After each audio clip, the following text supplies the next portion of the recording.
Great. So welcome to all the participants today.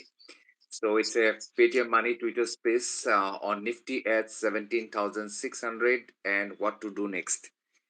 Before we start the topic, Arjun, let me read out the disclaimers very clearly. Investment in securities market are subject to market risk.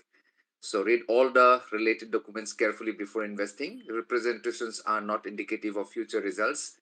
All the discussions are purely educational in nature and are in no way an advice or recommendation. Now, having said that, let me very quickly introduce the guest for today, Mr. Arjun Bhatia. So he is basically he has got his own startup, own company, trading with Arjun Bhatia. He's a trader by heart and helper by enthusiasm, and he does not provide any kind of paid tips. Of course, he loves to help train people on how to trade in a professional way. He have trained more than 3,000 traders till date, and his aim is to train more than 1 lakh traders. And he himself is a very avid trader himself. So welcome, Arjun. So yeah. So having said that, Arjun, what we have seen in last 2 days, yesterday and on 25th, yesterday, of course, the market corrected very steeply. Lots of confusion, and in a way, it's not wrong to say, kind of fear, because we know that what has happened with the Adani group of shares and Yeah, what yeah, triggered it definitely causes lots of panic. People are yes. confusing that is it the end, is it what's going to, people are waiting for Monday for the market to open. So can you give a small backdrop, complete backdrop of the whole thing, what has happened and what is the status of the whole thing as of now, Arjun? Okay, sir. So let me give a short of what happened and what are my views on that. So basically, first thing before any news, what happened that markets were range bound since December. I think you all must have been observed. आप सबने देखा होगा कि कैसे markets एकदम range bound थे दिसंबर से. दिसंबर और बल्कि मैं तो बोलूंगा कि मिड नवंबर के बाद से market was very range bound मतलब कोई बहुत ज्यादा बड़ा मूव हमको नहीं दिख रहा है. तो जनरली जब भी ऐसा कोई सिनेरियो होता है ना तो हम इसको बोलते हैं कॉन्ट्रैक्शन फेज. कॉन्ट्रैक्शन का फेज का मतलब होता है कि जो वॉलेटिलिटी है वो धीरे धीरे धीरे धीरे करके कम. मार्क मिनर्विनी जो बहुत आप लोग शायद सब लोग उनको जानते होंगे, उनकी बुक्स पढ़ी होंगी. मैं उनका बहुत बड़ा फैन हूँ. तो मार्क मिनर्विनी की जो बुक है उससे मैंने बहुत कुछ सीखा है कॉन्ट्रैक्शन पैटर्न के बारे में, जिसको हम वॉलेटिलिटी कॉन्ट्रैक्शन बोलते हैं. To be precise, volatility contraction phase जो होता है मार्केट का वो फेज होता है जब मार्केट कहीं पर भी आपको ब्रेकआउट ब्रेकडाउन्स ना दे, या अगर ब्रेकआउट ब्रेकडाउन्स दे रहे हैं तो वो फेक ब्रेकआउट्स होंगे और ब्रेकआउट या ब्रेकडाउन फेलियर्स के चांसेस कम होंगे. तो बेसिकली ये जो न्यूज आई है अदानी की, although it is a mixture of sentiments. Like budget आने वाला है 1 फरवरी को, साथ में अदानी की जो रिपोर्ट आई है वो भी एक कारण है. जो हिडनबर्ग की रिसर्च रिपोर्ट आई है 32,000 वर्ड्स की. तो इन केसेस में क्या होता है, जब भी वॉलेटिलिटी कॉन्ट्रैक्शन होता है तो इवन जो छोटे छोटे रीजन, जैसे मान के चलिए बहुत दिनों से वॉलेटिलिटी कॉन्ट्रैक्शन चल रहा है, मार्केट को अच्छा मूव नहीं मिल पा रहा है, तो मार्केट को सिर्फ एक ट्रिगर पॉइंट चाहिए होता है to to light fire and give an explosive move. तो यही हुआ है अभी रिसेंटली में. बजट का ऑलरेडी लोगों के मन में सेंटिमेंट या बोल सकते हैं फेयर या कुछ टाइप का सेंटिमेंटल चीजें चल रही थी दिमाग में. एकदम से अदानी की न्यूज आई तो मार्केट को ये एकदम से एक ट्रिगर मिला एक अच्छा मूव देने का, जो हमको देखने को मिला. Okay. So again, the question is, of course, we have seen that the Adani Group shares fallen by almost 25-30% in last few days. Okay. हाँ जी. So even market also started correcting very sharply. So do you think that जो हम लोग ने top बनाया था, high बनाया था on the 1st of December, 18,887 का. So do you think Yes. that current correction is a reversal of the trend or it's simply a correction? Or because your budget भी, as you said, budget is also coming, and anyway budget का Yes. पहले nervousness बोला ये काफी increase हो जाते हैं. So Yes. Yes. is True. it, what is your reading on that? Sir मैं सबसे पहले तो ये बताना चाहूंगा, शेयर करना चाहूंगा जितने भी अटेंडीज हैं कि Mhm. इस बार क्या हो रहा है ना, व्हाट इज हैपनिंग कि सिर्फ बजट नहीं है. Uh-huh. सबसे पहला तो ट्रिगर पॉइंट मिला अदानी न्यूज. इसके बाद 1 फरवरी को बजट है, साथ ही में उसकी नेक्स्ट डे दैट इज 2 फरवरी को फेड की मीटिंग्स है. तो थोड़ा सा फेयर मन में है कि रेट हाइक ना आ जाए, या कुछ रेट से रिलेटेड कोई न्यूज ना आ जाए। उसके बाद नेक्स्ट वीक में जो है आपको पता है कि क्या नाम है, अनएम्प्लॉयमेंट रेट्स जो है हमारे आते हैं। तो ये दो तीन चीजें मैं देख रहा हूँ, ये थोड़ा सा मतलब लोगों के मन में ग्लोबली भी और इंडिया में बजट की वजह से और globally fade meeting and unemployment rates आने वाले हैं उसकी वजह से। बिल्कुल। अब मैं आपके सेकंड क्वेश्चन की तरफ चलता हूँ। तो उसके लिए मैं आपको पहले मतलब ले जाना चाहूंगा, थोड़ा सा याद दिलाना चाहूंगा सितंबर 2022, कुछ 4-5 महीने पहले की बात। तो अगर कोई भी अभी अगर अपने सामने चार्ट खोल के बैठे निफ्टी ऑन डेली चार्ट्स, तो वो देखेगा कि कोविड के बाद एक हाई बनाया था मार्केट ने। आई एम सॉरी, मुझे वो हाई याद नहीं है अभी। उसके बाद मार्केट ने एक शार्प पुल बैक दिखाया था। वो लेवल था निफ्टी में 16,750। उसके बाद मार्केट ने रिवर्स करा और एक एटीएच ऑल टाइम हाई बनाया, जो कि आपने अभी बताया था मुझे, 18,887 का। तो मेरे लिए अगर हम बोले कि ये एक ट्रेंड रिवर्सल है या नहीं, तो मेरे लिए अभी ये बोलना कि ये ट्रेंड रिवर्सल हो चुका है, नहीं, अभी मैं इसको ट्रेंड रिवर्सल नहीं मानूंगा। क्योंकि एक एटीएच बनाने के बाद मार्केट को पुल बैक होना बहुत जरूरी है दोबारा से मोमेंटम गेन करने के लिए। कभी भी ऐसा नहीं हो सकता है, मतलब हमारी Nifty bank Nifty Adani enterprises जैसे नहीं चल सकती है कि 100 रुपए से चालू हुई सीधा 4,000% पे जाके रुकी, ऐसा नहीं हो सकता है। ब्रॉड मार्केट है, एवरेज है कंपनीज का, 50 कंपनीज का एवरेज लेके चलना होता है। तो इसीलिए पुल बैक बहुत जरूरी है। और मैं अभी भी, है ना, टू बी वेरी ऑनेस्ट, मैं थोड़ा सा ऑप्टिमिस्ट हूँ। मैं अभी भी इसको पुल बैक मान रहा हूँ। कब तक? मैं इसको ट्रेंड रिवर्सल सिर्फ तब मानूंगा जब सितंबर 2022 का लो, दैट इज 16,750, ब्रेक होगा, या उसके नीचे मार्केट सस्टेन करेगी, या उसके नीचे मार्केट क्लोजिंग देगी। मैं सिर्फ उसको ट्रेंड रिवर्सल मानूंगा। अब दूसरी बात, मैं निफ्टी के जो डेली चार्ट्स है उस पे एक हेड एंड शोल्डर पैटर्न, जो कि जो भी टेक्निकल जानते होंगे वो उनको पता होगा, head and shoulders is a little bearish, little नहीं, is a bearish pattern. And उसके बाद कल का जो दिन था, अगर कोई जानता है कि हेड एंड शोल्डर्स की एक नेक लाइन होती है, कल का जो मूव आया, कल जो मार्केट ने जहां क्लोज दिया वहां पर उस नेकलाइन का ब्रेक हुआ है और मार्केट उसके नीचे क्लोज हुई है। अब वो जो नेकलाइन था, बस बहुत सारे लोग पूछेंगे कि वो नेकलाइन का लेवल क्या था। वो नेकलाइन का लेवल था 17,750, जो कि एक बहुत इंपॉर्टेंट इमीडिएट सपोर्ट था निफ्टी के लिए।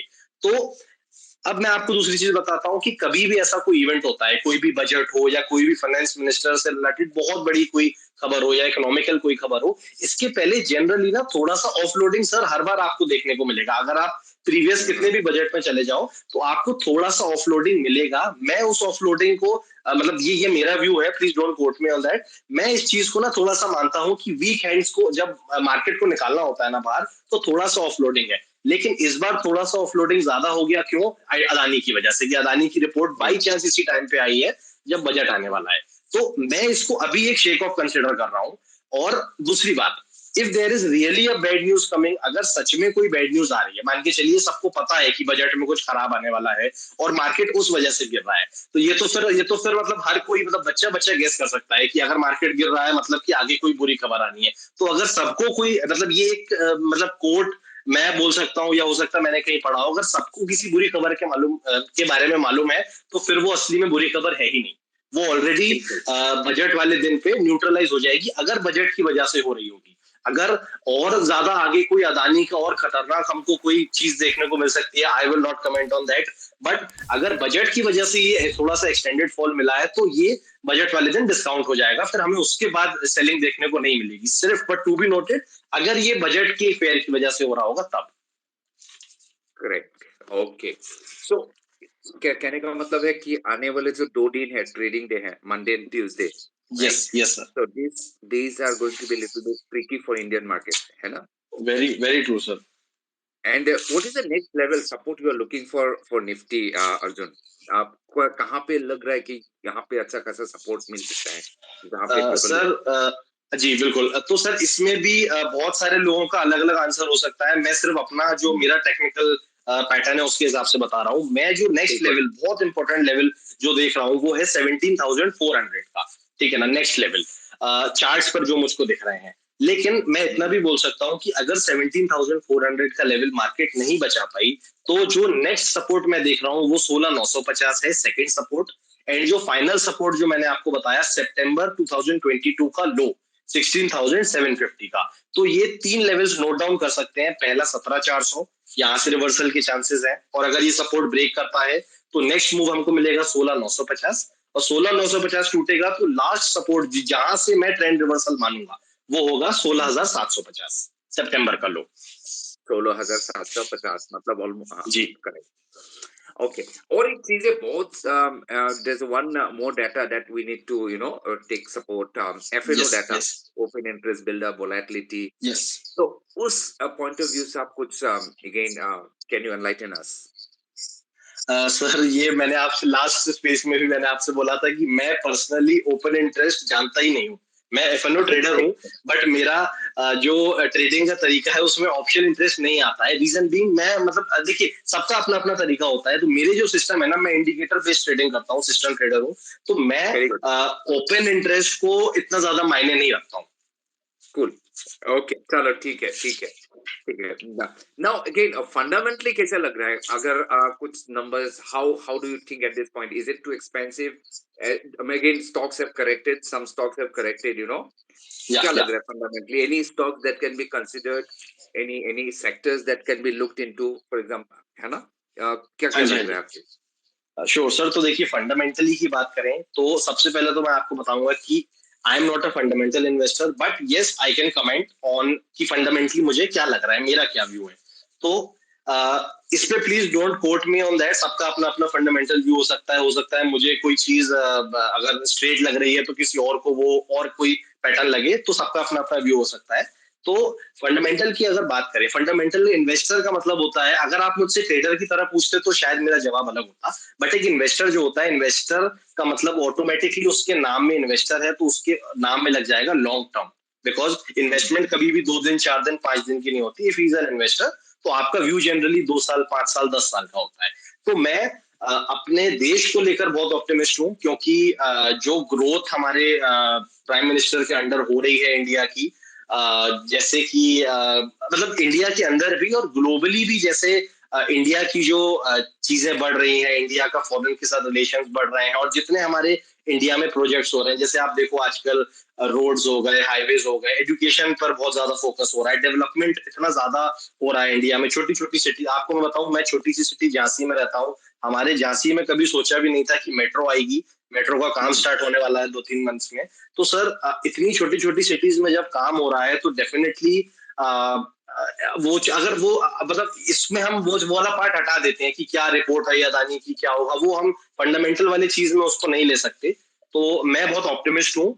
और दूसरी बात, हम बहुत ही अच्छी प्लेस पर हैं। अगर हम बात करें अदर कंट्रीज में, जो अदर कंट्रीज हैं जो कि हमारे साइज की है, हमारे पॉपुलेशन की और हमारे कैलिबर की हैं, उसके साथ अगर हम बात करें तो हमारी इंडिया बहुत अच्छी जो है स्पेस पे है।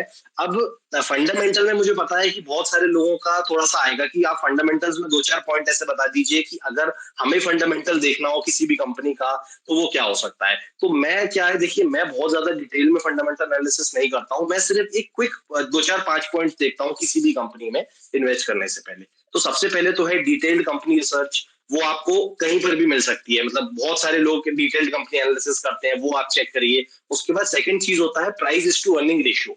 बहुत मतलब आपको पता चल जाएगा कि कंपनी का जो वैल्यू है, सपोज करिए 100 रुपए का शेयर है, तो आपका कंपनी की जो price is to earning ratio है वो जितना कम होगी उतना अच्छा होगा। जैसे कि अदानी की अगर हम बात करें तो उसका पी रेशियो 400 का है, बहुत ज्यादा ओवर वैल्यूड है। तो हमेशा अंडर वैल्यूड कंपनी या जो ओके ओके वैल्यूड कंपनी है उसमें इन्वेस्ट करना चाहिए। उसके बाद लेवल ऑफ रिस्क, तीसरी चीज आ जाती है। भले ही आप फंडामेंटल इन्वेस्टर हो, बट कहीं ना कहीं आपको आपका लेवल ऑफ रिस्क पता होना चाहिए कि आप कितना रिस्क ले रहे हो आपकी कैपिटल पर। उसके बाद कुछ और चीजें होती हैं, डिविडेंड पे आउट्स वगैरह। और अगर आप साथ में टेक्निकल एनालिसिस भी हो तो लास्ट में आते हैं फिर चार्ट्स, अगर आप फंडामेंटली किसी कंपनी में इन्वेस्ट कर रहे हो। बिल्कुल, इसका मतलब fundamentally you select the stock only on the timing part, you can use technical analysis, या है यस ना? Yes sir. Okay. Acha, one more thing. Again, when you were talking about fundamentally, of course, the budget is round या the corner. तो या again मैं पढ़ रहा था कि देखिए हम लोग का टैक्स कलेक्शन पूरा रिकॉर्ड में है। हाँ कैपेक्स जी हाँ जी एक्सपेंडिचर लास्ट बजट में 7.5 लाख करोड़ वी हैव हाँ जी। द कैपेक्स के लिए या हाँ allocated. Ji and this time probably we are going to go around for 9 lakh crores what industry is True, true. expecting. Yes. तो वहां से तो काफी बूस्ट आने वाला है.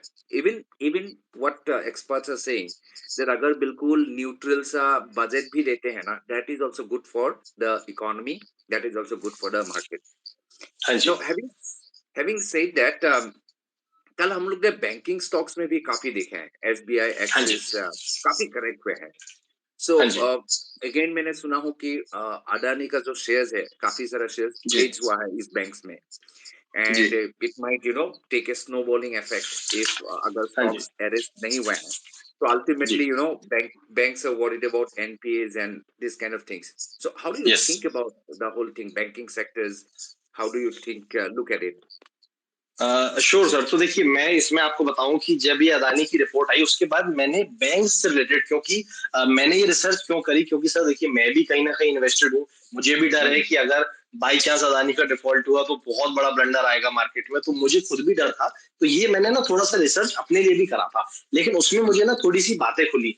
बातें क्या खुली, अब ये रिसर्च मैंने खुद कंपनी से जाके मैंने अलग अलग रिपोर्ट, जैसे ये जो मैं आपको अब बात बताऊंगा, ये सीएलएसए की, जो सीएलएसए जो एजेंसी है उसकी रिपोर्ट के अकॉर्डिंग मैं बताऊंगा, जो कि मैंने स्टडी करी थी। और मुझे बहुत ज्यादा डर मेरा कम हुआ, और मैं लोगों का भी वो थोड़ा सा डर कम करना चाहूंगा कि लोगों को क्या लगता है ना कि अदानी पे इस वक्त 2 लाख करोड़ का लोन है, ठीक है। अब लोगों को ऐसा लगता है कि 2 लाख करोड़ पूरा बैंक से उठाया हुआ लोन है, नहीं। सबसे पहले तो मैं बात क्लियर आपको करना चाहूंगा कि 2 लाख Hmm. करोड़ में से 80,000 करोड़ के आसपास का बैंक लोन है। अब दूसरी चीज मैं आपको बताना चाहूंगा कि जो बैंक फंडिंग है, जो जो ओवरऑल अदानी कंपनी में, अगर हम बात करें फाइनेंशियल ईयर 2016 में, तो वहां पर अदानी का 86% ऑफ जी जो मतलब जो बैंक फंडिंग थी लोन्स में, वो 86% था। अब अगर हम बात करें फाइनेंशियल ईयर 22 की, वो 86% से कम होके आया है 40%। अब दूसरी बात, बहुत सारे लोग थोड़ा सा इसको लेकर भी, मैं क्योंकि ट्विटर पर पढ़ता रहता हूँ लोगों के कमेंट्स और ये सब, तो लोग बहुत ज्यादा है कि सर प्राइवेट बैंक डूब जाएंगे, पब्लिक बैंक डूब जाएंगे, किसी ये इस बैंक का नाम लेके इतना इतना। तो मैं आपको बताना चाहूंगा कि जो exposure of public banks and private banks है ना, वो भी बहुत कम हुआ है। सबसे पहले आपने मुझसे क्वेश्चन पूछा है शायद एक्सिस बैंक और कुछ लेकर के, तो मैं आपको सबसे पहले SBI. प्राइवेट बैंक की बात बताऊंगा जी। नहीं, ठीक है. चलिए मैं पहले प्राइवेट बताता हूँ, फिर मैं पीएसयू का बताऊंगा। लास्ट 5 इयर्स में जो एक्सपोजर है लोन्स में प्राइवेट बैंक्स का, वो 36% था आज से 5 साल पहले, मतलब वही फाइनेंशियल ईयर 16-17 की अगर बात करें, तो अब वो रह गया है सिर्फ 8%। अदानी का बहुत जो मेजर फंडिंग आती है वो फॉरेन से भी आती है, और बहुत सारे नॉन बैंकिंग इंस्टीट्यूशन से भी फाइनेंस्ड है। और दूसरी बात, जो पीएसयू बैंक्स की अगर हम बात करें, तो आज से 5 साल पहले फाइनेंशियल ईयर 16 में जो डेटा बोलता है 55% एक्सपोजर था लोन्स में पीएसयू बैंक्स का, वो कम होकर के 25% बचा है। मतलब प्राइवेट बैंक 31 से आ गया 8% पे, और पीएसयू बैंक्स आ गया 55 से 25% पे। अब सेकंड बहुत मजे की बात है, बैंक्स जितने भी लोन जो मैं आपको बताता हूँ, सबसे बड़ा लेंडर अदानी का है एक्सिस बैंक, एसबीआई और आईसीआईसीआई बैंक, ये तीन Correct. टॉप लेंडर्स हैं। अब इन्होंने जो फाइनेंशियल एसेट्स जो भी प्लेज करे हैं वहां से, जो इन्होंने लोन दिया है, आप एक चीज अगर जरूर ये चीज सब रिसर्च करिएगा, जितने भी आईसीआईसीआई, एक्सिस और एसबीआई के 90% ऑफ द लोन्स हैं, वो है प्लेज किन चीजों के ऊपर, एयरपोर्ट्स हो गए, पोर्ट्स हो गए, जिसके कैश फ्लोज बहुत हाई हैं। तो अगर हम बात करें कि अदानी का थोड़ा बहुत कुछ डिफॉल्ट हुआ तो बैंक्स बहुत ज्यादा एनपीए में आ जाएंगे, ऐसा नहीं होगा। एसेट्स बहुत बड़े बड़े एसेट्स, तो आप मान के चलिए अदानी के सबसे बड़े एसेट्स पोर्ट्स और एयरपोर्ट्स ही हैं, जो इस वक्त की अगर हम बात करें। तो स्ट्रांगली बैंक्स ने भी इस बार बहुत अच्छा रोल प्ले करा है कि उन्होंने जानबूझ के जो लोन दिए हैं वो उन एसेट्स पर दिए हैं जिनका बहुत स्ट्रांग कैश फ्लो है। तो मेरे हिसाब से ना, तो जो बैंक्स का जो डर है ना कि बैंक्स भी बर्बाद हो जाएंगे, हम सबका पैसा चला जाएगा, वो ऑब्वियसली देखिए रिस्क तो है। अब मैं कह रहा हूँ 5% भी है तब भी रिस्क है, बट उतना ज्यादा रिस्क नहीं है जो कि पहले जो भी फ्रॉड्स हुए थे 2008 और 2000 में, उतना बड़ा एक्सपोजर नहीं है बैंक्स का इस बार। Okay, great. अच्छा, अगेन मैं ऑडियंस को भी पूछना चाहूंगा कि अगर आपका माइंड में कोई क्वेश्चंस है, if you want to ask any questions, please feel free, go ahead and type your question in the chat box, and would like to discuss those questions. I'd like to ask those questions to Arjun and would love to answer that. Now, again, हम लोग ने और थोड़ा stocks जो recent that is acquired by Adani ji, Group, ACC Ambuja Cement, है ना? हाँ जी, तो ये stocks भी काफी correct हुए हैं. In fact, they are related to infrastructure sector, cement हाँ and ji. all. So, what do you think? How do you look at it? अगर उन लोग को हमको should we look at buying them at a lower level, um, or we should not try to catch a falling knife kind of thing? अगर हम लोग को हाँ जी ले सकते हैं on the basis of pure fundamental and as well as ji technical, time करके कि एक बढ़िया लेवल से लें, ये कौन हाँ सा जी लेवल होगा? किस कंडीशन में आप कंसीडर करोगे कि चलो भाई अभी थोड़ा बहुत ले सकते हैं हम लोग? देखिए सबसे पहले तो जो आपको लेवल्स जो वॉच करने हैं किसी भी स्टॉक को बाय करने के लिए एक एक इन्वेस्टर के पॉइंट ऑफ व्यू से हमेशा वहां पर बाइंग करनी चाहिए जहां पर आप ओवरऑल इंडेक्स को पलटते हुए देख सकते हो। तो सबसे पहली बात तो जैसे अभी आपने मुझसे कुछ टाइम पहले बोला था कि आप इमीडिएट सपोर्ट निफ्टी में क्या देख रहे हो, तो मेरे हिसाब बिल्कुल। से इंडिविजुअली स्टॉक्स में इन्वेस्ट ना करके कि ये सपोर्ट लेवल है, आप ओवरऑल इंडेक्स देखो 17,400 के आसपास अगर आपको लगता है कि देखिए मान के चलिए कि 1 फरवरी को बजट आया और ओके ओके रहा, ठीक है, बहुत ज्यादा कोई बुरी खबर भी नहीं आई, अच्छी खबर भी नहीं आई, और मार्केट हम्म, आपको लगा कि 17,400 450 के आसपास से रिवर्सल कर रहा है, तब आपको अच्छे स्टॉक्स में इन्वेस्ट डेफिनेटली करना चाहिए। क्योंकि यहाँ आपने मुझसे बोला है कि give your answer as a retail investor, अगर मैं ट्रेडर की बात करता ना, तो मतलब अगर आप मुझसे ट्रेडर के तौर पे पूछते तो शायद मेरा आंसर अलग होता, बट सिंस आप इन्वेस्टर बोल रहे हो तो इन्वेस्टर के लिए तो जितना स्टॉक गिरे, मतलब अच्छे स्टॉक्स की बात कर रहा हूँ, हर स्टॉक्स बिल्कुल। लोअर सर्किट पे आए खरीद लो ऐसा नहीं होता है, बट अगर आपको अच्छे क्वालिटी शेयर जो कि ओवरऑल जैसे मान के चलिए अदानी और बजट की वजह से आपको अच्छे स्टॉक्स, मैं नाम नहीं लूंगा नहीं तो फिर वो बाइसनेस, कोई भी अच्छे स्टॉक्स जो ब्लू चिप्स है वो अगर आपको 10% नीचे 15% नीचे में मिल रहे हैं, अंबुजा सीमेंट अगर आपको मिल रहा है, तो आपको डेफिनेटली बाय करना चाहिए। बट सेकंड चीज जो बहुत इंपॉर्टेंट है, आपको आपका रिस्क, आपको ये नहीं कि आपका आपने अपना पूरा पैसा पूरा डाल दिया, तो लेवल्स पे डालो। 17,400 पे अगर आपको लगे मार्केट यहाँ से रिवर्सल कर रहा है, थोड़ा पैसा डालो। हमेशा इन्वेस्टर को थोड़ा थोड़ा पैसा डालना चाहिए और हर क्रैश का वेट करना चाहिए।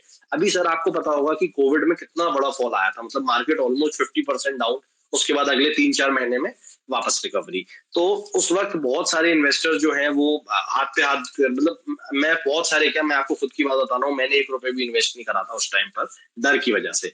तो ऐसे मौके बहुत बार आएंगे, ठीक है ना। 2008 में क्रैश आया था, सबने सोचा था मार्केट खत्म, दुनिया खत्म, नहीं हुई, 1 साल में रिकवरी आ गई।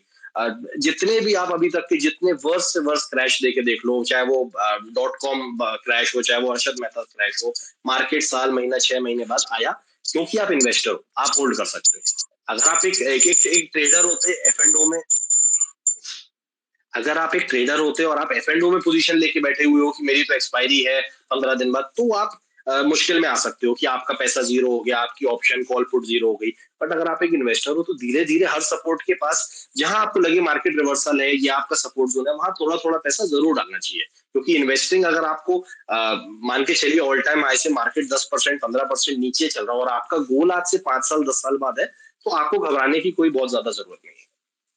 बिल्कुल। एंड अगेन आई थिंक इस तरीके के जब क्रैश आते हैं ना, एकदम एक्सट्रीम साइकोलॉजिकल फियर आते हैं, I think that provides the best opportunity. मैं I can share my two experiences Arjun. एक हाँ है जी इन 2008-9 समवेयर आईसीआईसीआई बैंक में एक बार हुआ था। एक बहुत जी बड़ा इशू रेज हुआ था and people started withdrawing money from जी आईसीआईसीआई बैंक। तो जी लोग ऐसे जी कह रहे था कि ये बैंक काल तक सरवाइव नहीं कर सकता है। इस तरीके का एक सर सर 2008 तो आपने बहुत पुरानी, मैं आपको अभी मतलब I am not into stocks, तो मैं आपको डेट और वो नहीं बता पाऊंगा, बट आपको ध्यान हाँ, होगा शायद आज से 1 साल पहले कुछ इन्फोसिस की कुछ खबर आई थी। जब एग्जैक्टली उसका इन्फोसिस का, पहले भी ऐसे जी, इन्फोसिस का एक हाँ बार। जी हाँ जी, तो इन्फोसिस शायद इन्फोसिस का जो सीडीआर एडीआर होता है जो फॉरेन में, वो 10% 15% डाउन था, और अगले दिन हमारा इन्फोसिस भी 10% के आसपास गिरा था। बट क्या हुआ सर उसके बाद, वापस लोग कह रहे थे इन्फोसिस खत्म हो जाएगा, इन्फोसिस के अंदर कुछ है ही नहीं, कंपनी खोखली है, बट नहीं हुआ ना ऐसा। तो वो जो वहां पर हिम्मत करके थोड़ा इन्वेस्ट करके बैठा रहा, उसके लिए बढ़िया है, वापस आ गया इन्फोसिस। और जो वहां पे डर गया सर, तो फिर वो तो फिर जिंदगी भर डरा हुआ रहेगा। बिल्कुल। सो मतलब कहने का मतलब ये है कि फॉर इन्वेस्टर्स, मतलब अगर आप फंडामेंटली कंफर्टेबल हो एक स्टॉक्स के ऊपर और due to this kind of extreme psychological और emotional fear, the stock yes sir. Corrects, could be हाँ जी a possibility to acquire the stock at a lower price. But again, दो तीन चीजों को ध्यान देना पड़ेगा कि पूरा का पूरा पैसा ना डालें, है ना? We have yes to look yes for, sir. proper diversification only according to risk, only true that true. much of money should be put. Yes sir. Now again, मतलब traders के लिए आपका क्या है? You are Arjun, you are basically a trader. है ना? Yes sir, full तो time trade. What is going to be your trading philosophy, आप बताइए मुझे। Budget, before budget, on the budget day and after the budget, आपका trading strategy, trading philosophy क्या रहने वाला है? सर देखिए, मैं आपको अगर अपने जो जिस तरीके से मैं ट्रेड करता हूँ ना, मैं एक फुल्ली सिस्टमैटिक ट्रेडर हूँ। मतलब कि मुझे एंट्री से लेके एग्जिट से लेके स्टॉप लॉस टारगेट सब कुछ फिक्स होता है किसी ट्रेड में घुसने से ओके। पहले। तो मैं सिर्फ ट्रेड अवॉइड करता हूँ कब, जैसे मान के चलिए कि बजट चल रहा है और बजट में कोई फ्री कैंडल बनी, 400-500 हम्म। पॉइंट की फ्री कैंडल बन गई, सिर्फ मैं उस कैंडल को छोड़ता हूँ। अनटिल मतलब उसके अलावा सर मैं, कुछ भी हो जाए मेरे लिए सब कुछ न्यूज है। अगर मेरा चार्ट बोल रहा है बाय, तो मुझे कोई नहीं रोक सकता एज ए ट्रेडर ट्रेड लेने से। क्यों सर, क्यों नहीं रोक सकता? अब आप बोलोगे कि बजट है, जब आपको मालूम है वॉलेटिलिटी होगा, तो सर मेरा जो मतलब जो तरीका है ट्रेडिंग का, मैं 0.5% रिस्क लेता हूँ किसी भी ट्रेड में अपने कैपिटल का। तो सर मेरे लिए तो सीधी बात है ना कि मैं, कुछ भी हो जाए मेरी कैपिटल का 0.5% जाएगा ना, इससे ज्यादा तो मैं कह हम्म। रहा हूँ लोअर सर्किट लग जाए उस दिन या अपर सर्किट लग जाए, मेरे लिए तो 0.5% ऑफ कैपिटल जाएगा। मैं चुपचाप अपना सिस्टम बंद करूंगा, बैठ जाऊंगा अगले दिन ट्रेड ला करके मैं, क्योंकि मेरा रिस्क रिवॉर्ड बहुत अच्छा है। मैं 1:2, 1:3, 1:4 रिस्क रिवॉर्ड पे टारगेट्स बुक करता हूँ। तो मेरे लिए अगर 0.5% चला भी जाएगा तो कोई फर्क नहीं पड़ता। मतलब मैं रूल फॉलो करूंगा स्टॉप लॉस लगाने का। मैं ऐसा बिना स्टॉप लॉस के नहीं खेलूंगा कि चलो आज तो बहुत बड़ा मूव आएगा, एक काम करते हैं आज बिना स्टॉप लॉस के खेलते हैं। क्योंकि जनरली बहुत सारे लोग सर, मैं आपको बताऊं ना कि जैसे अभी आपने डेटा देखा कुछ 1-2 दिन पहले, एक डेटा आया से, किसी का कि सिर्फ 10% ट्रेडर्स प्रॉफिटेबल होते हैं। तो अगर आप हम्म। स्टॉप लॉस लगा के खेल रहे हो, अगर आपको रिस्क मैनेजमेंट, अगर आपको पता है कि इस ट्रेड में मेरे 10,000 रुपए से ज्यादा नहीं जा सकते, स्टॉप लॉस हिट हुआ, तो आपकी कैपिटल कैसे ब्लो हो जाएगी? तो सिंपल सी बात है, अपना रिस्क मैनेजमेंट फॉलो करो। न्यूज तो सर आती जाती रहेगी, न्यूज तो ऐसे भी आ जाएगी कि कुछ भी नहीं पता, एकदम से न्यूज आ गई, कुछ हो गया। तो न्यूज से नहीं डरने का। अगर आप एक ट्रेडर हो, स्टॉप लॉस लगाओ सिस्टम में, अपना रिस्क मैनेज करो और बिंदास ट्रेडिंग करो। ये मेरा पॉइंट ऑफ व्यू है। ओके, आपने यहाँ पे दो बहुत इंटरेस्टिंग वर्ड यूज किए हैं। मेरे ख्याल से people who probably are already into professional kind of a trading they might know, but people who are relatively new, आपने सिस्टम बेस्ड ट्रेडिंग का बात किए हैं। व्हाट डू यू जी मीन बाय जी। Exactly system based trading? And आपने sir risk system management के जी ऊपर भी बात किए हैं। जी जी। या। तो सर सबसे पहले तो मैं आपको बताऊंगा कि सिस्टम ट्रेडर का मतलब क्या होता है। दो तरीके के ट्रेडर्स होते हैं, एक होता है डिस्क्रिशनरी, एक होता है हम्म। System trader. डिस्क्रिशनरी ट्रेडर को क्या करता है, मैं मतलब कोई भी ऐसा कंपैरिजन नहीं कर रहा हूँ, दोनों ट्रेडर्स पैसा बनाते हैं और मैं दोनों की रिस्पेक्ट करता हूँ। बट डिस्क्रिशनरी ट्रेडर क्या करता है, वो मार्केट में बैठेगा, 15 मिनट का चार्ट या जो भी टाइम फ्रेम वो यूज करेगा, बट वो मार्केट में अपॉर्चुनिटी देखेगा कि मार्केट क्या बोल रही है, ये मार्केट में कुछ पैटर्न बन रहा है, ये मार्केट में ब्रेकआउट हुआ, ब्रेकडाउन हुआ, वो इस तरीके की अपॉर्चुनिटीज फाइंड करने की कोशिश करेगा। बट अगर आप बात करो मेरी एक सिस्टम ट्रेडर की, तो मैं सिस्टम ट्रेडर हूँ इंडिकेटर बेस्ड। मुझे चार्ट्स नहीं बताएंगे क्या करना है, मुझे मेरे इंडिकेटर सिग्नल देंगे। फॉर एग्जाम्पल मैं एक इंडिकेटर यूज करता हूँ सुपर ट्रेंड।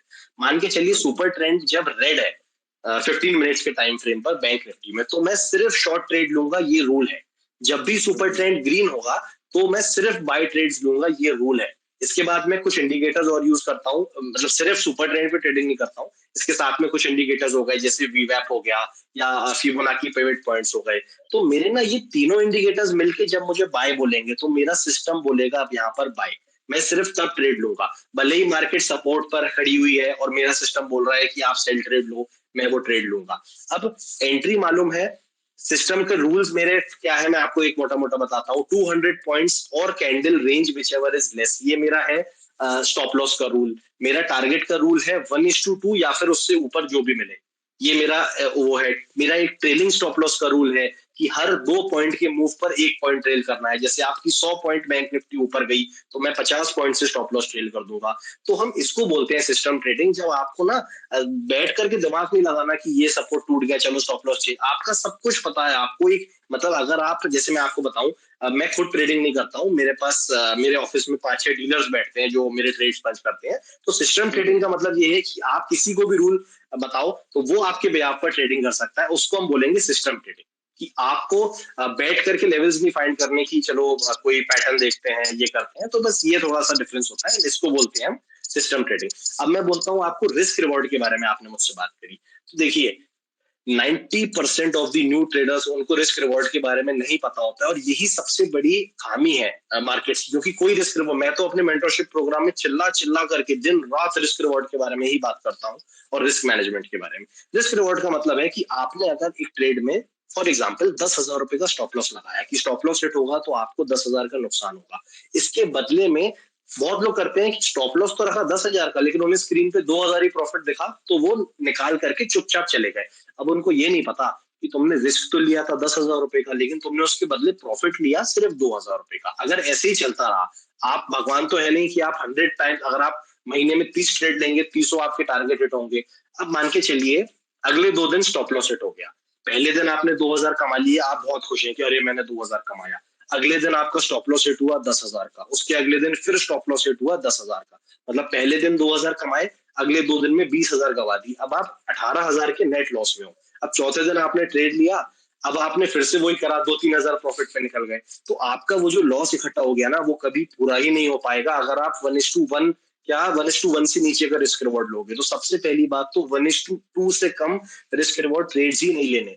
एटलीस्ट मैं कह रहा हूँ 2 दिन आपका स्टॉप लॉस हिट होगा, एक दिन भी टारगेट हुआ, आप उस 2 दिन का प्रॉफिट जो आपका लॉस हुआ वो आप निकाल लोगे। तो सिंपल सी बात है, जितना आप रिस्क ले रहे हो कम से कम उससे डबल का प्रॉफिट मार्केट से निकालो, ऐसे ही ट्रेड्स लो। कम रिस्क रिवॉर्ड वाले ट्रेड्स लेने से आप कभी भी सक्सेसफुल ट्रेडिंग नहीं कर सकते हो। Wonderful. So what Arjun is basically talking about, completely emotion free kind of a trading. वहां पे ट्रू कोई ट्रू। डिस्क्रिप्शन होता नहीं है, and he takes his trading calls purely based on the system. And most interesting, मुझे interesting क्या लगा कि you have further dissociated yourself from the emotion by keeping dealers under you who basically follow the system, है ना? Yes sir, to be very honest sir, मैं बचपन से ही बहुत शरारती रहा हूँ। तो मैं ना डिसिप्लिन नहीं फॉलो, मतलब टू बी अपनी गलतियां एक्सेप्ट करने से मैं कोई छोटा नहीं बनता। तो मैं तो बिल्कुल बोलता हूँ कि ये चीज मुझे सिर्फ इसलिए करनी पड़ी क्योंकि मैं जब भी स्क्रीन पे बैठता हूँ ना, तो या तो मैं वो इमोशनल कहीं ना कहीं ले आता था जब मैं इनिशियल फेज में था। तो उसके लिए सिंपल सी बात है कि अगर आपका माइंड नहीं ट्रेन हो पा रहा है तो आपको कुछ ना कुछ करना है। तो सबसे बेस्ट चीज है कि मैं कह रहा हूँ इनिशियली आप 5 डीलर नहीं बैठा सकते, इनिशियली एक डीलर बैठा लो जब आप अच्छा कैपिटल पर पहुंच गए हो, एंड डीलर बेस्ड ट्रेडिंग करो, सिंपल है। और अगर आप ट्रेन कर सकते हो अपने माइंड को उस हिसाब से तो वेल एंड गुड। मैं बहुत शरारती हूँ बचपन से, तो इसीलिए मैं वो उस पर मतलब नहीं काम कर पाया। That sounds really exciting and very interesting. In fact, so as I understand, for traders के लिए it does not make much difference whether the market is going up or market is going down, because if yes you are a disciplined, rule-based kind of a trading, and if you keep your risk management properly, manage your risk properly, nothing to worry. Market नीचे yes. जाना वही बात है कि market ऊपर जाना, हाँ जी। Same चीज हाँ जी। है ना? हाँ Yes. Ji sir. Now, yes. Now again, may all the listeners, I would like to ask them if you have got any questions, please feel free. Go ahead and type your question in the chat box, and Arjun would love to answer those questions. Sir Now, जब yeah, तक questions type हो रहे हैं, मैं एक चीज और touch करना चाहूंगा जो कि मैंने आज बिल्कुल, के लिए सोच के रखी हुई थी, जो कि शायद आप मुझसे क्वेश्चन अब पूछने ही वाले होंगे कुछ देर में। वो है कि मैं कहाँ इन्वेस्ट करने की सोच रहा हूँ अब आने वाले 1-2 साल में, या वो जो मैं क्या सेक्टर्स देख रहा हूँ आने वाले टाइम में। तो बिल्कुल, सबसे बढ़िया चीज सर देखिए, सीधी बात है, कॉमन सेंस इन्वेस्टिंग होती है ना। सबसे बढ़िया चीज जो होती है, किसी को कॉपी करके कि वो रिलायंस में लगा रहा है, वो इसमें लगा रहा है, नहीं होता है। सबसे बढ़िया चीज है कॉमन सेंस इन्वेस्टिंग, जिसको मैंने ऑलरेडी बुक्स में पढ़ा हुआ है काफी सारी। कॉमन सेंस इन्वेस्टिंग का मतलब होता है कि आप चुपचाप बैठ जाओ, आप अपने आसपास देखो कि आसपास क्या ग्रो कर रहा है। तो सर अगर मैं बताऊं आपको, सब लोग रिलेट करेंगे इससे, जितने भी लोग सुन रहे हैं। आजकल सबसे ज्यादा जो ग्रोथ हो रही है जिस चीज में, सबसे पहले आती है आर्टिफिशियल इंटेलिजेंस, जो कि आजकल चैट जीपीटी जो भी कुछ चल रहा है। सेकंड चीज है इलेक्ट्रिक व्हीकल्स। तीसरी चीज है हम्म, सीएनजी। आने वाले, जैसे नितिन गडकरी जी को आप सुने तो वो बोल रहे हैं अगले 10 सालों में उनका गोल है कि वो पेट्रोल डीजल को खत्म कर देंगे। अब होगा नहीं होगा मुझे नहीं पता, बट मैं इलेक्ट्रिक व्हील्स व्हीकल्स को, सीएनजी व्हीकल्स को देख रहा हूँ रोड्स के ऊपर। मतलब कभी सोचा भी नहीं था कि सीएनजी व्हीकल्स चलेंगी। सेम इलेक्ट्रिक व्हीकल्स के साथ हो रहा है। मैं आपको बताता हूँ कि हमारे झांसी में कम से कम 20 बसेस चलती हैं, मतलब अभी इनिशियली स्टार्ट हुई है इलेक्ट्रिक। मैं क्या नाम है, इंदौर से जुड़ा हुआ हूँ, दिल्ली में आता जाता रहता हूँ। तो हर जगह पेट्रोल डीजल खत्म करके इलेक्ट्रिक सीएनजी व्हीकल्स। तो अभी हाल आप सोचो कि मैं आज इन्वेस्ट करूं इन कंपनी में करोड़पति बन जाऊंगा, नहीं। बट आने वाला फ्यूचर यही है, artificial intelligence, electric vehicle, CNG players. तो ये कुछ 2-3 सेक्टर्स हैं सर जिसमें मैं थोड़ा थोड़ा पैसा करके डाल रहा हूँ, क्योंकि मुझे पता है कि ये फ्यूचर है। अब बहुत सारे लोगों का क्वेश्चन होगा कि हम कैसे इन्वेस्ट कर सकते हैं। तो बहुत सारी कंपनीज है। मैं कुछ कंपनी के अगर आपको एग्जांपल दूं तो सबसे पहले तो महिंद्रा महिंद्रा एंड टाटा मोटर्स सबसे ज्यादा अच्छी ईवीज बनाने वाली, जो बहुत ईवीज अभी लॉन्च हो रही हैं, कुछ लॉन्च हो चुकी हैं, कुछ ऑन द लाइन है। उसके बाद अगर हम आर्टिफिशियल इंटेलिजेंस की बात करें तो टेक्नोलॉजी कंपनीज हो गई, जैसे टाटा एलेक्सी हो गई, ओरेकल हो गई, बॉश हो गई। हम्म, उसके बाद अगर हम बात करें इलेक्ट्रिक बसेस की, तो आप अगर कोई भी इलेक्ट्रिक बस रोड पे दौड़ते हुए देख रहे होगे तो 100% चांस है कि वो कहीं ना कहीं अशोक लीलैंड आपको जरूर दिखेगा उस पे बैजिंग। तो अशोक लीलैंड एक बहुत अच्छी कंपनी है। मेरा व्यू 4-5 साल इन्वेस्टिंग पॉइंट ऑफ व्यू है, ये ऐसा नहीं है कि शॉर्ट टर्म आप 2-4 महीने में इसमें पैसा डालो। उसके बाद जब इलेक्ट्रिक व्हीकल्स बढ़ेंगी तो किस चीज की डिमांड सबसे ज्यादा होगी? बैटरीज की। तो बैटरीज में मेरे हम्म, टॉप पिक्स रहेंगे। और ऑल्दो मतलब डिस्क्लेमर है कि मैं ये कोई रिकमेंड नहीं कर रहा हूँ किसी को भी लेने के लिए, जस्ट मैं शेयर कर रहा हूँ कि मैं कहाँ प्लान कर रहा हूँ इन्वेस्ट। तो वो अमर राजा बिल्कुल। बैटरीज हो गई, एक्साइड इंडस्ट्रीज हो गई, जो टॉप लीडर्स हैं। तो ये कुछ एरियाज हैं जहां पर मैं आने वाले टाइम में सोच रहा हूँ, मतलब और मतलब कंटिन्यूअस स्टार्ट हो चुका है। और आने वाले टाइम में मैं सिस्टमैटिकली कुछ कुछ पैसा इन कंपनीज में डालता रहूंगा। बहुत बढ़िया, बहुत बढ़िया। Arjun, we started receiving questions from our listeners as well. So हाँ एक जी। लिसनर्स ने पूछे हैं कि can you please explain 1:2 process once again, मतलब risk to reward ratio, 1:2 risk to reward ratio, ये हो क्या, ओके होता क्या है ओके एग्जैक्टली? Okay sir. तो मान के चलिए कि आपने बहुत अच्छा सा एग्जांपल एक लेता हूँ कि आपने कोई शेयर, वो 100 रुपए का शेयर है, ठीक है ना। अब आपने उसके ऊपर स्टॉप लॉस लगाया, 9, आपने सिर्फ एक ही शेयर खरीदा है, आपने उस पर स्टॉप लॉस लगाया 90 रुपए का। मतलब कि अगर आपको नुकसान होगा तो आपको 10 रुपए का नुकसान होगा उस पे। अब बहुत सारे लोग करते हैं ना कि वो स्टॉप लॉस तो लगाए 90 का, लेकिन उसके बदले वो टारगेट लगाएंगे सिर्फ 2 रुपए का, मतलब 102 रुपए पे बेच के निकल जाएंगे। तो मेरा ये कहने का मतलब है, और मेरे को तो सर मैं 2015 मैं सीए ड्रॉप आउट करके ट्रेडिंग में हूँ 2015 के आसपास से। तो मेरा तो एक्सपीरियंस ही ये बोलता है कि मेरी जर्नी ही चेंज तब हुई है जब मैंने रिस्क रिवॉर्ड पहचानना स्टार्ट करा। क्योंकि क्या होता था पहले, जब मैं रिस्क रिवॉर्ड नहीं जानता था तो पता चला 15 दिन पैसा गवाया, 15 दिन कमाया और आके फ्लैट पे बैठे ब्रोकरेज में भी अपनी जेब से दे रहे हैं। तो 1:2 रिस्क रिवॉर्ड का मतलब ही है कि अगर आप 10 रुपए का रिस्क ले रहे हो तो कम से कम 20 रुपए का टारगेट लगाओ ऊपर, तब जाकर के आप बैलेंस में बैठोगे। इसका रीजन में भी मैं दे देता हूँ कि आप क्यों ऐसा बोल रहे हो। रीजन ये है कि आप 100% ऑफ द टाइम सक्सेसफुल नहीं हो सकते हो, है ना। मेरी एक्यूरेसी रेट की बात बताऊं तो मेरा accuracy rate somewhat about 40 to 50% है, कि मैं सिर्फ 50% ऑफ द टाइम्स राइट रहता हूँ, तब भी मैं पैसा कमाता हूँ। क्यों? क्योंकि वो जो 50% टाइम है वहां पर मैं लूज करता हूँ कम, और वो जो 50% टाइम में विन करता हूँ वहां मैं डबल या ट्रिपल विन करता हूँ। तो ये रीजन है। जो अगर आप आधे टाइम भी ओके होना ट्रेड में, अगर आप आधे टाइम भी सक्सेसफुल हो, आधे ट्रेड्स भी आपके चल रहे हैं, तो भी आप अच्छे रिस्क रिवॉर्ड के साथ बहुत अच्छे से ग्रो करोगे। Good, very good. I think this point is absolutely clear. Acha, second question is again, one listener is asking about what is the level of bank nifty that you are looking for? कहाँ पे support मिलेगा जहाँ पे हम लोग again we can go start accumulating, और next support level आप कहाँ देख रहे हो बैंक निफ्टी में? उसके लिए सर मुझे 1 सेकंड का टाइम दीजिए, बस मेरे सामने चार्ट हाँ, खुला हुआ है। Yes yes.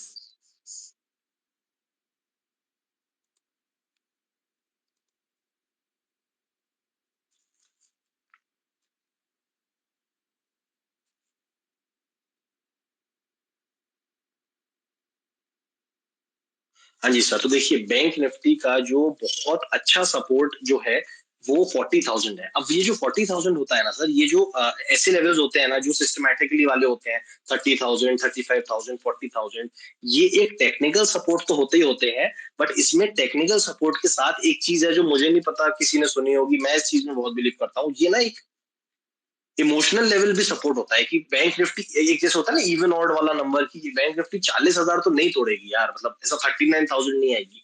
तो ये एक टेक्निकल सपोर्ट है शॉर्ट टर्म, और साथ साथ में इमोशनल सपोर्ट भी है 40,000 वाला। तो ये एक बहुत अच्छा हम्म, सपोर्ट है। इसके बाद भी अगर जैसे मैंने निफ्टी में भी 2-3 सपोर्ट लेवल बताए थे, इसके बाद जो मैं नेक्स्ट सपोर्ट लेवल देख रहा हूँ वो अगेन चला जाता है सितंबर लो का, जो कि था अराउंड 37,400 का लो।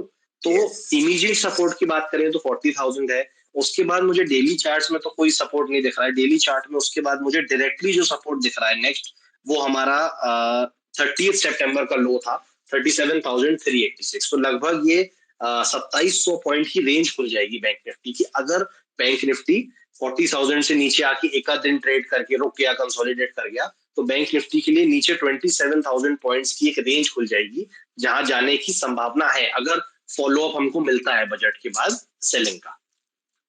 ओके, सो मेरे कहने का मतलब ऑलमोस्ट लिटरली अभी बैंक निफ्टी एक काइंड ऑफ सपोर्ट में आ ही चुका है ना?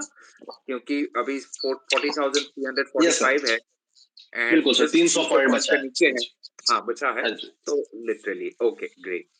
So again, there's another question from about your budget. That question is already there in my list as well. या Okay, what are your expectations in the budget?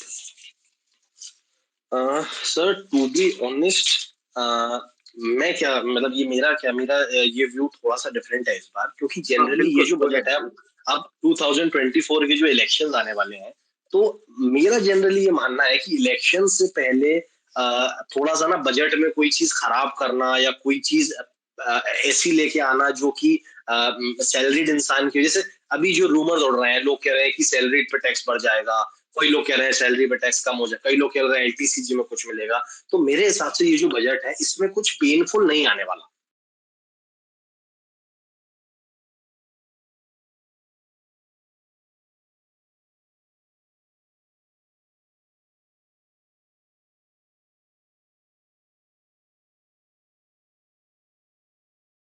Just because of की election से पहले painful budget I don't think आएगा। तो मैं थोड़ा सा positive to neutral हूँ बजट पे, या तो न्यूट्रल हूँ बिल्कुल, कोई बहुत ज्यादा अच्छी बुरी, क्योंकि देखिए सर क्या होता है ना कि no good news is a bad news, सीधी बात है। तो अगर बहुत ज्यादा अच्छी खबर भी नहीं आएगी तो भी मार्केट के लिए मतलब हल्का सा पेनफुल रहेगा। तो मैं जनरली ना इस बार बहुत ज्यादा मुझे एक्सपेक्टेशंस नहीं है बजट से, मैं थोड़ा सा न्यूट्रल टू पॉजिटिव ही हूँ कि हो सकता थोड़ा बहुत रिलीफ कहीं ना कहीं दे, या हो सकता हल्का फुल्का कुछ चेंजेस लेके आए। तो मतलब ये जनरली मेरा व्यू है। और मतलब और दूसरी बात सर, मैंने आपको जैसा बताया कि फंडामेंटल ट्रेडर नहीं है, टेक्निकल मतलब एनालिस्ट है, टेक्निकल के उस पर ट्रेड करते हैं, तो बहुत ज्यादा उस बारे में नहीं रिसर्च मैं करता हूँ प्रोजेक्ट के बारे में।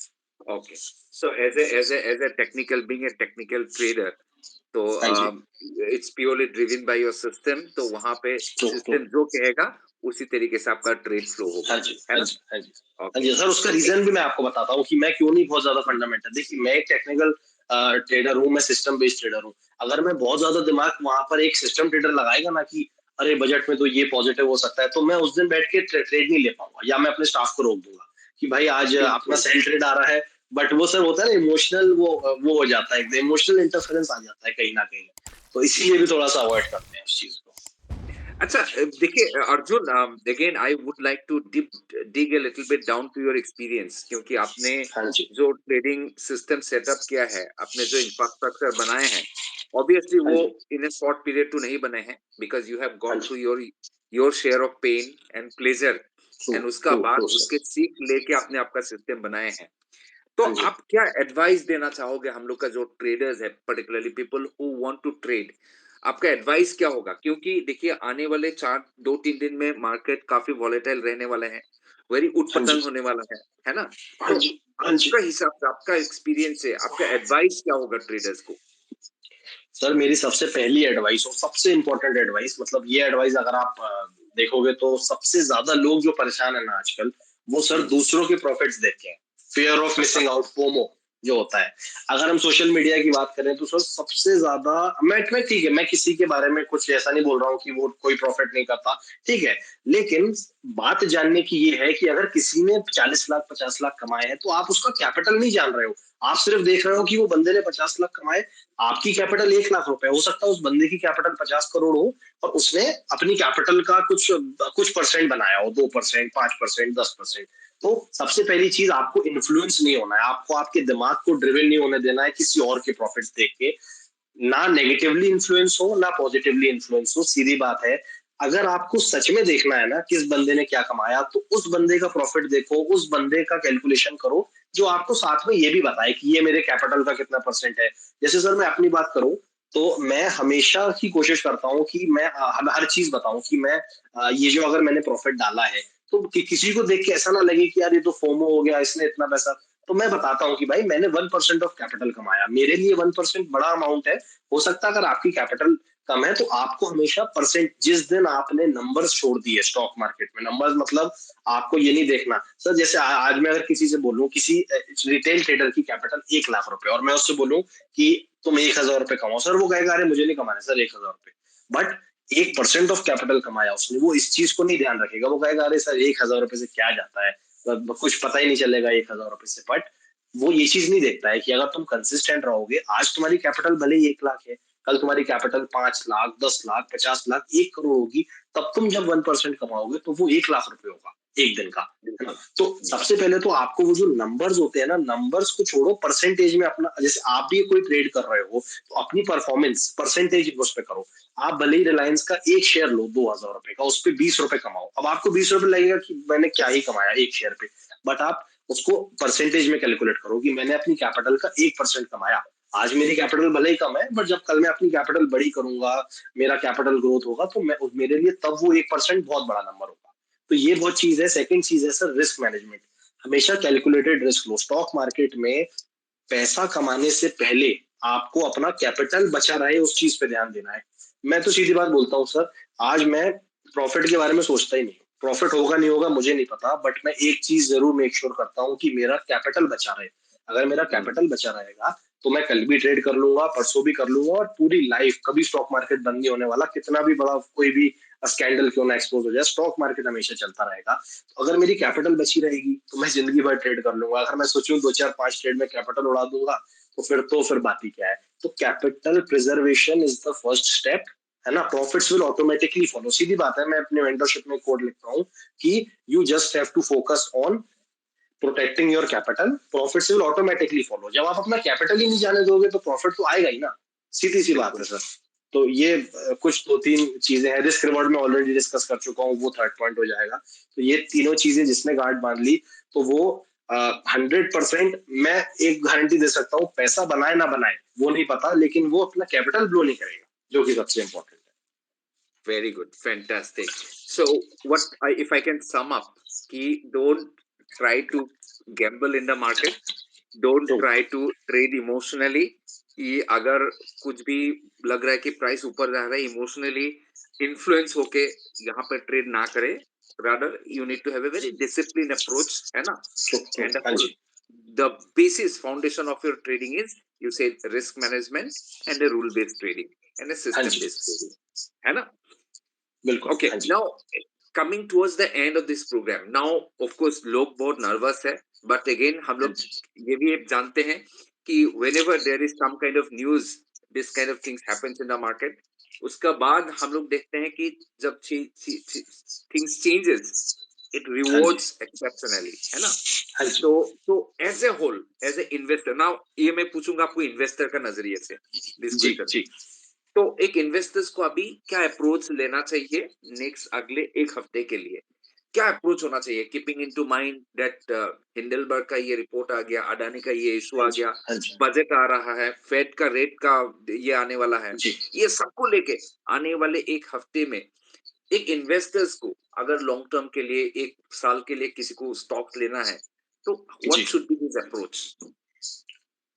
सर देखिए, सीधी बात है कि सिर्फ एक हफ्ते की अगर हम बात करें तो अभी अगर कुछ भी पोजीशंस लेनी है ना, तो बस इतना सा हाँ। कर लो कि अगर आप नॉर्मल मार्केट में, अगर बजट नहीं होता, अगर आप तब 1 लाख रुपए इन्वेस्ट कर रहे थे ना, तो अभी हम्म, थोड़ा सा पोजीशन साइज काट दो बस। जैसे मान के चलिए, हम्म, अगर आप नॉर्मली 1 लाख कर रहे थे, अगर कुछ नहीं होता, ना बजट होता, ना अदानी का कोई रिपोर्ट आती, तब अगर आप 1 लाख कर रहे थे तो अब आप उसको हाफ कर दो या 25% कर दो। थोड़ा सा इसको व्यू करो। उसके बाद सेकंड चीज, अगर आप इस अप्रोच को नहीं फॉलो कर रहे हो, अगर आप चाहते हो कि नहीं भाई मैं तो बहुत, मेरा नजरिया लॉन्ग टर्म का है, मुझे नहीं बहुत ज्यादा नेगेटिव होना, अगर आप पूरा पैसा डाल रहे हो तो थोड़ा सा अगर आप पोजिशनल ट्रेडिंग में हो, अगर आप इन्वेस्टिंग में हो, तो थोड़ा सा ध्यान रखो अपने रिस्क का, है ना। आप कितना रिस्क ले सकते हो, आपको हमेशा से जो कि सबसे इंपॉर्टेंट है इन्वेस्टिंग हो चाहे वो ट्रेडिंग हो, रिस्क मैनेजमेंट।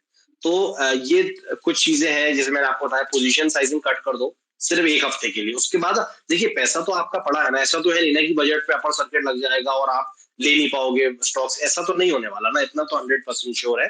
तो बस अभी हफ्ता 10 दिन जब वॉलेटिलिटी है, तो थोड़ा सा अपना पोजीशन साइजिंग को कम कर दो, और इन्वेस्टिंग में भी इन्वेस्टर्स भी स्टॉप लॉस लगाते हैं, ऐसा नहीं है कि इन्वेस्टर बिल्कुल अपना छोड़ देते हैं स्टॉक्स को, ऐसा बिल्कुल भी नहीं होता है। तो थोड़ा सा स्टॉप लॉस के साथ खेलो और अपना वो पोजीशन साइजिंग को कम करो। तो ये मेरा एक थोड़ा सा जनरल एडवाइस होगा आने वाले हफ्ता 10 दिन के लिए। वंडरफुल।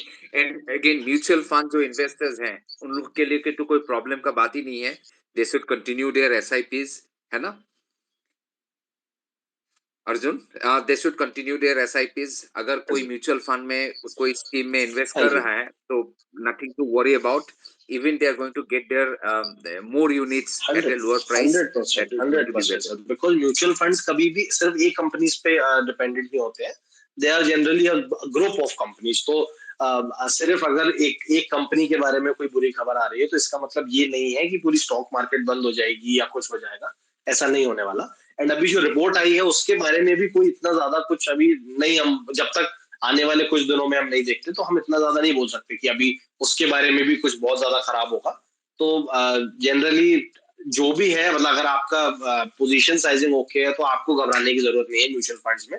म्यूचुअल फंड्स तो वैसे भी आपको, जैसे आपने बहुत अच्छी बात बोली कि अच्छा ही है, ज्यादा यूनिट्स मिलेंगे लोअर उस पे।